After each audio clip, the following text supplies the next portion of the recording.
जय हिंद। कैसे हैं आप लोग? होपफुली बहुत अच्छे होंगे। बात करते हैं ऑर्गेनिक के अंदर हमारा जो चल रहा है स्पेक्ट्रोस्कोपी, यूवी स्पेक्ट्रोस्कोपी। उसके अंदर आज नया क्या देखने वाले हैं। आज हमारा जो टॉपिक है यूवी स्पेक्ट्रम और shift in absorption band. Lecture में क्या होने वाला है कि एब्जॉर्प्शन बैंड जो होते हैं, जो शिफ्ट होते हैं, कितने टाइप के हैं उनको देखेंगे, फिर कुछ एग्जाम्पल्स पे जाएंगे और उनको समझने की कोशिश करेंगे। ठीक है, लेक्चर बहुत इंटरेस्टिंग होने वाला है, बने रहिए मेरे साथ। चलिए स्टार्ट करते हैं। सबसे पहले कि एब्जॉर्प्शन शिफ्ट से पहले हम देखेंगे यूवी स्पेक्ट्रम होता क्या है। ठीक है, यूवी स्पेक्ट्रम के बारे में देखते हैं थोड़ा सा। तो देखिए, अगर मैं एक ग्राफ प्लॉट करूं, ठीक है, किस किस के बीच में ग्राफ होना चाहिए?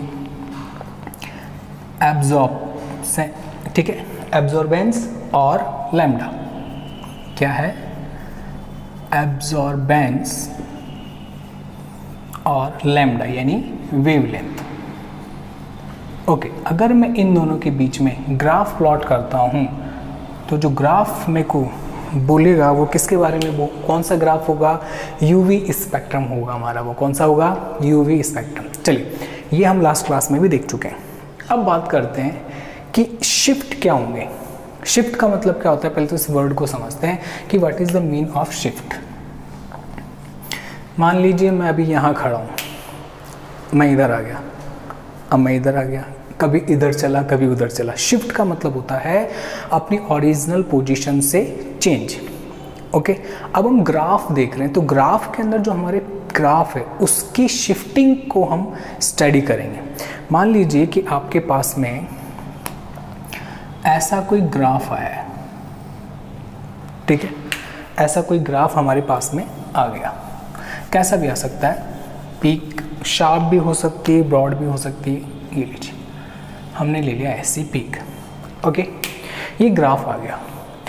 हमसे ये नहीं पूछेगा ग्राफ, हमसे क्या पूछेगा उस पर अब हम चलते हैं। मान लीजिए ये जो पीक है, ये टॉप है, ये इस तरफ शिफ्ट हो गया। इस तरफ का मतलब क्या हो गया? हमारे राइट हैंड साइड पे। ठीक है, या मैं ये बोल दूं कि इसकी जो ये लैम्डा थी अभी थी यहाँ पे, अब ये पीक शिफ्ट होके मान लो यहाँ आ गई, तो अब इसका लैम्डा क्या हो गया? ये था x, ये था y। तो बोलिए x की वैल्यू ज़्यादा होगी या y की वैल्यू ज़्यादा होगी? ऑब्वियस सी बात है y ज़्यादा होगा। तो हम क्या बोलेंगे, अगर हमारा ये शिफ्ट पीक जो है राइट हैंड साइड पे शिफ्ट होता है तो हम इसे बोलते हैं रैड शिफ्ट। क्या बोलते हैं? Red shift. ये लीजिए, रैड शिफ्ट को बोलते हैं बैथोक्रोमिक शिफ्ट। क्या बोलते हैं? Bathochromic shift. ओके, अब आपके माइंड में आ रहा होगा कि ये ओरिजिनल से अगर ज़्यादा लैम्डा पे चला गया तो रेड शिफ्ट, अगर लैम्डा कम हो गया, मान लीजिए आपके मन में आ रहा होगा कि ये शिफ्ट पीछे की तरफ हो जाए, ये पीक पीछे आ जाए, लैम्डा कम हो गया, तो इसको हम बोलेंगे ब्लू शिफ्ट। क्या बोलेंगे? Blue shift.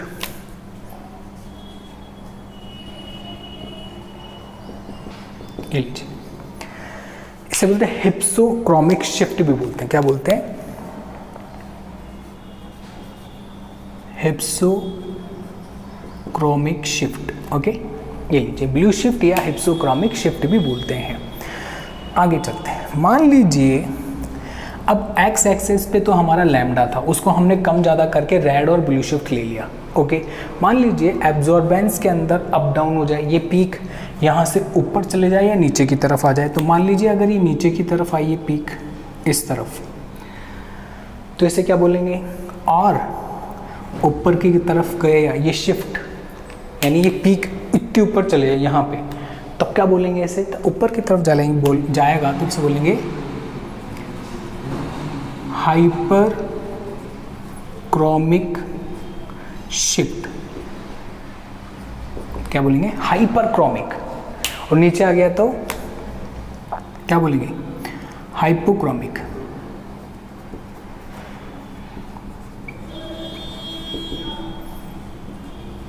एक मिनट, क्या बोलेंगे?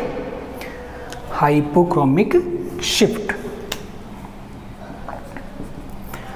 यहाँ पे मैंने 4 एरो बनाए, चारों एरो अपने आप में कई सारी इंफॉर्मेशन ली हुए हैं।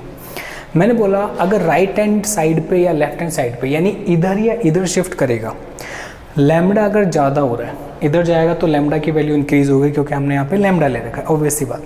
लैम्डा इंक्रीज होता है तो मैं बोलूँगा रेड शिफ्ट, लैम्डा अगर कम हो रहा है तो ब्लू शिफ्ट।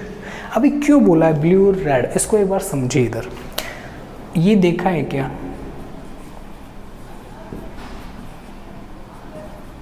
ये देखा है 7 कलर विबग्योर, देखा होगा ना। हाँ, अब सुनिए, अगर मैं इधर से इधर जा रहा हूँ तो लैम्डा की वैल्यू इंक्रीज होती है। क्या होती है? लैम्डा की वैल्यू इंक्रीज होती है। क्यों होती है उसको समझिए। आप जब रेड लाइट पे रुकते हैं तो वहाँ पे रेड लाइट होती है, ठीक है, रेड लाइट होती है, ये रही रेड कलर, ये रहा ब्लू कलर, बैथोक्रोमिक और क्या है ये, हिट्सोक्रोमिक शिफ्ट दे रखा है, जिसको हमने रेड और ब्लू शिफ्ट में पढ़ रखा है। तो रेड कलर ये रहा, मैं मेंशन कर देता हूँ, this is red and this is blue.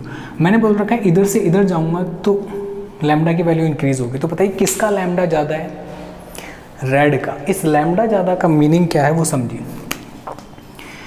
ये जो वेव है, ये पूरा साइकिल है इसका, और ये दूसरी वेव है, इनके अपर्स के बीच में जो डिस्टेंस होता है उसे बोलते हैं लैम्डा। Got it? ओके, तो सुनिए, लैम्डा ज़्यादा है, इसका मतलब है इनके बीच का डिस्टेंस ये वाला क्या है, ज़्यादा है। इट मीन्स ये है कि इजीली दूर से भी दिख जाती है रेड लाइट। समझ में आया क्या है? तो ये तो समझने वाली चीज़ें थी। इधर आइए, इस लैम्डा इंक्रीज होता है तो रेड शिफ्ट बोलते हैं, लैम्डा डिक्रीज होता है तो ब्लू शिफ्ट बोलते हैं। चलें आगे, ठीक है, नेक्स्ट आगे चलते हैं। अगर हमारा एब्जॉर्प्शन जो है वो डिक्रीज होता है तो मैंने इसे क्या बोला है, हाइपोक्रोमिक शिफ्ट। कौन सा? Hypochromic shift. और ऊपर चला गया तो हाइपरक्रोमिक शिफ्ट। कौन सा हो गया? Hyperchromic shift. ठीक है, समझ में आ गया। हमारे यहाँ पे भी लाइट इंक्रीज हो गई, सनलाइट आ गई ना, तो ज़्यादा ब्राइटनेस इंक्रीज हो गया। चलिए, ये हो गया हमारा शिफ्ट, कि कैसे कैसे शिफ्ट होते हैं और कैसे कैसे नहीं होते, वो हमने यहाँ पे देख लिए। ठीक है, अब बात करते हैं कि जो शिफ्ट हमने देखे उनको हम एक बार अलग से देख लेते हैं। और फर्स्ट हमने कौन सा देखा? Red shift. हाँ भाई, रेड शिफ्ट कौन सा होता है? हाँ भाई, ऐसे एब्जॉर्प्शन स्पेक्ट्रम जिसके अंदर जो लैम्डा, ये जो शिफ्ट होता है किस तरफ होता है, शिफ्टिंग किस तरफ होती है, shifting towards higher lambda max या वेवलेंथ। ओके, नेक्स्ट सेकंड हमारा क्या है, हम ब्लू शिफ्ट ले लेते हैं। हाँ, तो इसमें क्या होगा ब्लू शिफ्ट में, कि जो शिफ्टिंग होगी टूवर्ड्स लोअर वेवलेंथ। ठीक है, शिफ्टिंग जो होगा towards lower wavelength, lambda max जिसे आप बोल रहे हैं। ओके, नेक्स्ट थर्ड हम ले लेते हैं हाइपरक्रोमिक। हाइपरक्रोमिक शिफ्ट क्या है, कि आपका इसका जो पीक है वो किस तरफ चला जाता है, टूवर्ड्स हायर एप्सिलॉन मैक्स। इसे बोलते हैं इंटेंसिटी ऑफ एब्जॉर्प्शन। क्या? इंटेंसिटी ऑफ एब्जॉर्प्शन किस तरफ शिफ्ट हो जाती है, हायर एब्जॉर्प्शन की तरफ। ठीक है, और अगर बात करते हैं फोर्थ, क्या हो गया, हाइपोक्रोमिक शिफ्ट। तो ये कहाँ हो जाएगा, लोअर एप्सिलॉन मैक्स की तरफ क्या हो जाएगा, शिफ्ट हो जाएगी, यानी ये पीक छोटी हो जाएगी। अब इनके सामने मैं एक ग्राफ बना देता हूँ। देखिए अगर ऐसा होगा तो ओरिजिनल जो था उससे हमारी जो पीक है वो ऐसे हो आएगी। ये लीजिए, पहले हमारी कहाँ थी पीक, यहाँ पे, अब कहाँ शिफ्ट हो गई, इस तरफ। समझ में आगे के क्या है, आगे चलेगी। सेकंड जो शिफ्ट है उसके अंदर हमारी जो पीक है वो यहाँ आ जाएगी, जबकि ओरिजिनल यहाँ थी। डैश वाली ओरिजिनल पोजीशन है, ओरिजिनल से आगे निकल गया रेड शिफ्ट, ओरिजिनल से पीछे आ गया तो ब्लू शिफ्ट, और जो पीक थी उसका साइज बड़ा हो जाए। पहले ये थी छोटी पीक, अब हमारी पीक बड़ी हो गई, ठीक है। तो क्या हो गया, हमारे हाइपरक्रोमिक शिफ्ट हो गया उसके अंदर, ठीक है। इधर आइए, ये ग्राफ हमने प्लॉट किया, और अगर इस ग्राफ के अंदर जो ओरिजिनल वाली पीक है उससे कम पीक हमें मिल रही है, छोटी पीक मिल रही है, इसका मतलब हम क्या बोलेंगे, एब्जॉर्प्शन इंटेंसिटी क्या हो गया, लो हो गया है। तो हम क्या बोलेंगे इसके अंदर, हाइपोक्रोमिक शिफ्ट बोल देंगे। समझ में आया। तो ये हमने देखी शिफ्ट कैसे होते हैं, किस किस कंडीशन में क्या क्या चीज़ है।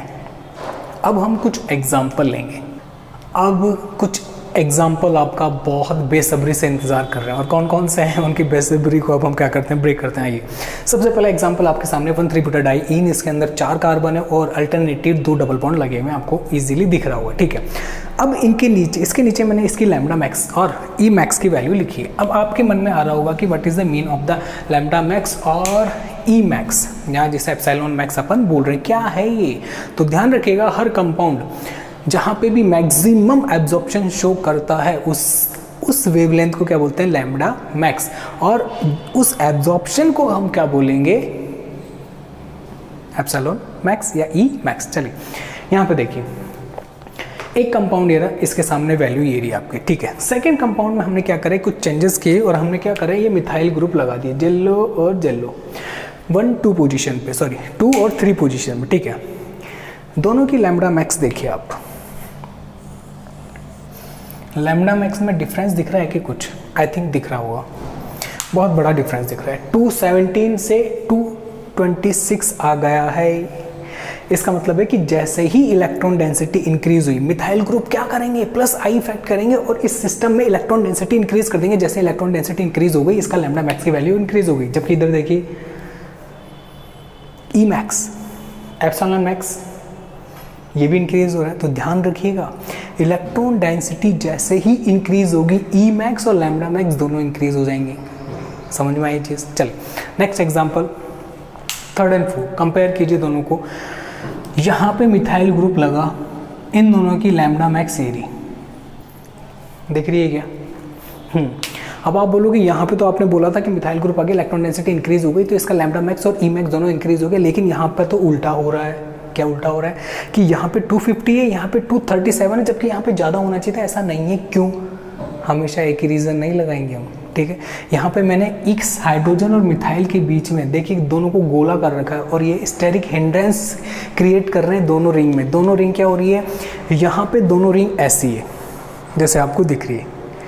जैसे मिथाइल इंट्रोड्यूस करवाया हमने एग्जाम्पल के अंदर, तो हमारी जो ये रिंग थी इसने क्या करा, इस हाइड्रोजन के साथ में रिपल्शन, लड़मरी, लड़ाइयाँ डिस्कियाँ। जैसे लड़ाई होगा तो लड़ाई कैसे दूर होती है, थोड़ा डिस्टेंस हो जाता है तो लड़ाइयाँ कम हो जाती है, खट्टापन कम हो जाता है, ठीक है। जैसे ही हमने इसको दूर करा, इसकी प्लेनरिटी डिस्टर्ब हो गई। अब इन दोनों के बीच का डिस्टेंस इंक्रीज हो गया। समझ में आई चीज़। तो प्लेनरिटी डिस्टर्ब होने से लैम्डा मैक्स की वैल्यू क्या हो गई, डिक्रीज। समझ में आ गया क्या है। चलिए, तो यहाँ पे 250 से कहाँ पे आ गया, ये 237 नैनोमीटर। Got it. तो वैसे ही हमारा ई मैक्स भी क्या हो जाना है, चेंज हो जाना। इधर आइए, क्या है देखिए, यहाँ पे आपके सामने एक एग्जांपल है और ये एग्जांपल, दोनों को कंपेयर कीजिए। हमने क्या कर रखा है, इस कंपाउंड में मिथाइल ग्रुप लगा रखा है जेरा, और यहाँ पे हमने कोई मिथाइल ग्रुप नहीं लगा रखा। अब इनकी लैम्डा मैक्स देखिए, ये रहा। जहाँ पे इलेक्ट्रॉन डेंसिटी इंक्रीज करने वाले कंपाउंड लग जाते हैं, ग्रुप लग जाते हैं, ऐसा सब्सटेंस जो इलेक्ट्रॉन डेंसिटी सिस्टम की इंक्रीज कर देते हैं, हम लैम्डा मैक्स और ई मैक्स भी क्या कर देंगे, इंक्रीज कर देंगे। तो देखिए 267 और ये 257। Got it. तो दोनों में डिफरेंस 262 है ये और 257 है। तो यहाँ पे मिथाइल ग्रुप्स क्या कर रहा है, इसके अंदर इलेक्ट्रॉन डेंसिटी इंक्रीज कर रहा है। समझ में आ गया, ठीक है। तो ई मैक्स भी यहाँ पे समझ में आ रहा है आपको, यहाँ पे ज़्यादा है और यहाँ पे कम है क्योंकि यहाँ पे मिथाइल ग्रुप नहीं है, ठीक है। इधर आइए, ये क्वेश्चन कई बार आ चुके हैं, दोनों क्वेश्चन जो आपके सामने हैं 7 और 8 नंबर क्वेश्चन कई बार हमारे आ चुके हैं क्वेश्चंस, ठीक है। फेवरेट क्वेश्चन है, जब भी ये यहाँ से अगर क्वेश्चन उठाता है एग्जामिनर तो ये ज़रूर पूछता है। पूछेगा क्या, सुनिए, ये है एनिलीन, मैंने उसको एसिडिक मीडियम दिया तो ये किसमें बन गई, इस कंपाउंड के अंदर, इसका प्रोटोनेशन हमने करवा दिया एनिलीन का, ओके। इस कंडीशन में होगा क्या, सुनिए। अब वैल्यू आपको याद रहे ना रहे, हमें एक कॉन्सेप्ट याद रखना है, क्या, इलेक्ट्रॉन डेंसिटी इंक्रीज हुई तो लैम्बडा मैक्स भी इंक्रीज होगा। समझ में आ गया क्या है, और इलेक्ट्रॉन डेंसिटी डिक्रीज हुई तो लैम्बडा मैक्स भी डिक्रीज होगा। आइए समझते हैं कैसे। यहाँ पे इसके पास में जो लॉन पेयर है वो इस बेंजीन रिंग में चले जाएंगे, डिलोकलाइज हो जाएंगे, ठीक है, रेजोनेंस हो रहा है, ओके, दैट्स इट। यहाँ पे क्या रेजोनेंस हो रहा है, क्या नहीं हो रहा है, ये तो इलेक्ट्रॉन ले हो रहा है, इलेक्ट्रॉनिकली डेफिशिएंट हो गया ना, ये इलेक्ट्रॉन लेगा अब। तो एक तरफ तो ये ग्रुप जब पहले प्रोटोनेशन से पहले इसमें इलेक्ट्रॉन डेंसिटी इंक्रीज कर रहा था, लेकिन यहाँ पे अभी इलेक्ट्रॉन डेंसिटी डिक्रीज कर रहा है। तो क्या कॉन्सेप्ट लगाना है, सिंपल सा कॉन्सेप्ट लगाना है। अगर हम एनिलीन का प्रोटोनेशन कर देंगे तो इसके बाद में इसका लैम्बडा मैक्स कम हो जाएगा। क्या हो जाना है, कम। कैसे, वो मैंने आपको बता दिया। इधर आइए, एक क्वेश्चन आपके पास में ये है फिनॉल। फिनॉल को हम जब अल्कलाइन मीडियम के अंदर डालते हैं या बेसिक मीडियम इसे प्रोवाइड कराते हैं तो इसका लैम्बडा मैक्स इंक्रीज हो जाता है। क्या हो जाता है, इंक्रीज हो जाता है। क्यों, देखिए ना भाई, यहाँ पे लॉन पेयर था जो इलेक्ट्रॉन्स है डीलोकलाइज हो रहे, अच्छी बात है, लेकिन ये हाइड्रोजन भी है, ये थोड़ा सा प्रॉब्लम क्रिएट कर रहा है। इसने हमने यहाँ पे इस प्रॉब्लम को ही सल्टा दिया और OH माइनस ये H+ लेके बाहर चला गया, H2 बना दिया, चला गया ना ये। अब ये फिनॉक्साइड आयन बन गया हमारे, क्या बन गया, फिनॉक्साइड आयन। अब ये इलेक्ट्रॉन पूरी तरह से इस रिंग में डीलोकलाइज हो जाएंगे, रेजोनेंस में पार्ट लेंगे। अगर मैं कहूँ यहाँ पे इलेक्ट्रॉन डेंसिटी ये ज़्यादा इंक्रीज कर रहा है, ये वाला ग्रुप ज़्यादा इंक्रीज कर रहा है, तो ये वाला ग्रुप इस बेंजीन रिंग में ज़्यादा इलेक्ट्रॉन डेंसिटी इंक्रीज कर रहा है, अब कर रहा है, इसीलिए इसका लैम्बडा मैक्स ज़्यादा होगा और इसका लैम्बडा मैक्स क्या होगा, कम। समझ में आया क्या है, ये तो कुछ एग्जांपल्स थे, ठीक है। अब इस वीडियो के, इस लेक्चर के नेक्स्ट सेगमेंट की तरफ मूव करते हैं। अब हम चलते हैं इस लेक्चर के नेक्स्ट सेगमेंट की तरफ। इसमें हम क्या देखने वाले हैं, सॉल्वेंट इफेक्ट। अभी हमने जो एग्जांपल देखे हैं, अगर हम उसमें कुछ सॉल्वेंट चेंज कर दें, पोलर डाल दें या फिर नॉन पोलर सॉल्वेंट डालते हैं, तो क्या यूवी स्पेक्ट्रोस्कोपी में जो पीक्स हैं, हमको जो वैल्यूज़ मिल रही है लैम्बडा मैक्स वगैरह की, इन पे क्या इफेक्ट पड़ना है, ठीक है। तो देखते हैं सॉल्वेंट इफेक्ट, स्टार्ट करते हैं solvent effect. Hashtag solvent effect, ठीक है। इंक्रीजिंग वेवलेंथ लैम्बडा मैक्स, ये हमने ब्रैकेट में मेंशन कर दिया। देखिए क्या है, समझते हैं कि हमारा स्टेटमेंट क्या है। स्टेटमेंट बोल रहा है increasing the polarity of the solvent. अगर हम हमारे सॉल्वेंट की पॉलरिटी इंक्रीज करते हैं, पॉलरिटी को हम क्या कर रहे हैं, इंक्रीज कर रहे हैं, तो जो लैम्बडा मैक्स है किनका, इस ट्रांजिशन का, वो तो कहाँ जाएगा, लोअर वेवलेंथ की तरफ। क्या बोल रहा है, electron transition shifted towards lower wavelength. और वही पॉलरिटी इंक्रीज की सॉल्वेंट की, तो इस तरह के जो ट्रांजिशन हैं उनका जो ट्रांजिशन शिफ्ट है वो कहाँ होगा, हायर वेवलेंथ की तरफ होगा। समझ में आया, नहीं आया तो एक एग्जांपल लेते हैं। देखिए एसीटोन लिया, एसीटोन में N2π* ट्रांजिशन होता है, ये रहा N2π*, ठीक है। हमने क्या करा, दो सॉल्वेंट लिए, सॉल्वेंट, एक मिनट, सॉल्वेंट हम इधर मेंशन करते हैं ताकि हम मेंशन भी कर पाए कौन सा सॉल्वेंट है। हमने क्या करा, इसमें सॉल्वेंट डाला, एक तो डाला हेक्सेन और एक डाला वाटर। कौन सा पोलर है कौन सा नॉन पोलर वो आपको अच्छे से पता है, ठीक है। जैसे ही मैंने ये किया तो इनका जो लैम्डा मैक्स है 274 269, ठीक है। क्या आया 279 और 264 नैनोमीटर। ये लीजिए। अब देखिए सीखना क्या है आपसे, वो हो सकता है वैल्यूज़ दे दे। अगर हमें कॉन्सेप्ट पता है तो हम ऑप्शन देख के टिक कर सकते हैं और हमारे को यही आना चाहिए कॉन्सेप्ट। कैसे देखिए, N2 पाई स्टार है, ठीक है। N2 पाई स्टार के अंदर नॉन पोलर सॉल्वेंट में देखिए ध्यान से पोलरिटी इंक्रीज की तो N2 पाई स्टार का जो शिफ्ट है वो कहाँ हो गया, लोअर वेवलेंथ की तरफ, यानी वेवलेंथ कम हो जाती है, पोलरिटी इंक्रीज होती है। वाटर डालते ही क्या हो गया, वाटर यानी पोलरिटी इंक्रीज की तो लैम्डा मैक्स क्या हो गया, कम, और हमने पोलरिटी डिक्रीज की तो लैम्डा मैक्स क्या हो गया, इंक्रीज। यानी polarity inversely proportional to lambda max. ये चीज़ आप ध्यान रखिएगा, गांठ बांध लीजिए इस चीज़ को, आप क्वेश्चन कभी भी गलत नहीं करेंगे गारंटी के साथ, ठीक है। यानी पोलरिटी इंक्रीज हुई तो लैम्डा मैक्स क्या हो जाएगा, डिक्रीज। ओके, अब हम यहाँ पे हाइड्रोजन बॉन्डिंग की भी बात कर लेते हैं लास्ट में।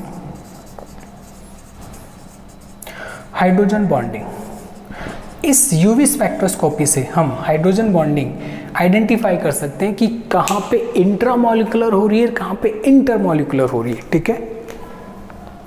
तो अगर हमारी हाइड्रोजन बॉन्डिंग हो रही है तो दो तरह की होगी, इंट्रामॉलिक्यूलर, इंटरमॉलिक्यूलर। इंट्रामॉलिक्यूलर का मतलब है with in the molecule hydrogen bonding, ठीक है।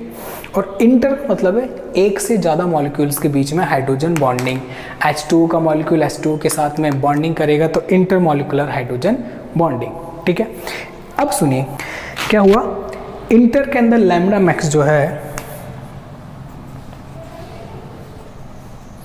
यहाँ पे लैम्डा मैक्स, ठीक है, लैम्डा मैक्स क्या होगा, यहाँ पे रेड शिफ्ट होगा। क्या होगा, अगर हाइड्रोजन बॉन्डिंग है और इंटरमॉलिक्यूलर हाइड्रोजन बॉन्डिंग है तो कंपाउंड कैसा शिफ्ट करेगा, रेड शिफ्ट। और यहाँ पे कोई भी शिफ्ट नहीं होगा इंटरमॉलिक्यूलर हाइड्रोजन बॉन्डिंग में। तो हम क्या करेंगे, अगर कंपाउंड के अंदर वेवलेंथ हाई आ रही है या रेड शिफ्ट हो रहा है तो हम क्या बोल देंगे उसको आंख बंद करके कि इसमें 100% इंटरमॉलिक्यूलर हाइड्रोजन बॉन्डिंग है, यानी दो मॉलिक्यूल्स के बीच में हाइड्रोजन बॉन्डिंग हो रही है, ठीक है। तो ये पूरा का पूरा था क्या, एब्जॉर्प्शन शिफ्ट के बारे में हमने यहाँ पे देखा, बहुत सारे एग्जांपल्स देखे, फिर इसको फैक्टर अफेक्टिंग देखा जिसमें सॉल्वेंट का इफेक्ट देखा हमने, फिर लास्ट में हाइड्रोजन बॉन्डिंग देखा, ठीक है। होपफुली आपको समझ में आया होगा। सब्सक्राइब ज़रूर कीजिएगा और हाँ, हमेशा क्या रहने का, हाँ बिल्कुल, हंसते रहिए, मुस्कुराते रहिए। जय हिंद।